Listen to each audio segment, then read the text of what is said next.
देवता अभ्यवायते यो यक्षीय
అంతేకాదు ఆ పరాశక్తి పుత్రుడు కనుక పారాశయుడు చాలా మంది అంటూ పెట్టుబడు అక్రమ సంబంధం వలన కలిగిన వాడు అని మన వాళ్ళు ఏమి చెప్పలేలే బాధరాక సంబంధం అంటూ ఉంటారండి. చాలా చాలా పొరపాటు పాపం వస్తుంది.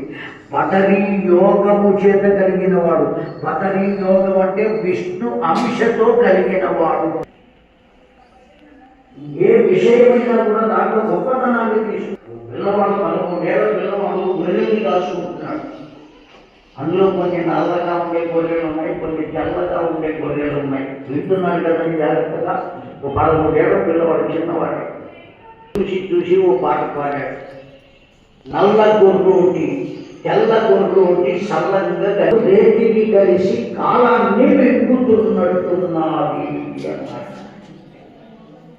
మన కంటికి ఒకటిలాగా నల్ల గొర్రెలు రాత్రిలాగా కనబడితే వాటి చేత భక్షింపబడేటువంటి ఆ గ్రాసం ఏదైతే ఉన్నదో అది కాల రూపంలో కనబడుతుంది. ఆ తెల్ల గొర్రె పగలు రేతిని కలిసి కాలాన్ని వెంకుతున్నట్టున్నది కనుక ఒక్క అందువల్ల ప్రతి విషయాన్ని మనం తప్పుగా ఎంచడం అనేది కనుక చేయగలిగితే ఈ లోకమంతా కలియుగంలో కూడా అందరమన్నదే. అది ఆలోచించగలగాలి. ఆ ఆలోచన విధానాన్ని ఉత్పన్నం చేయాలి. లోకంలో ఉండేటువంటి పండితులంతా ఉన్నట్టుగా చెబితే నేనెందుకు గ్రంథమే ఉన్నది కదా, చదువుకుంటే అయిపోయి కనుక కరోమి సా యావత్ ప్రవృత్త ఆలోచన హితము అయి ఉండాలి, మంచిని చేకూర్చేది అయి ఉండాలి, అనురూపం దాని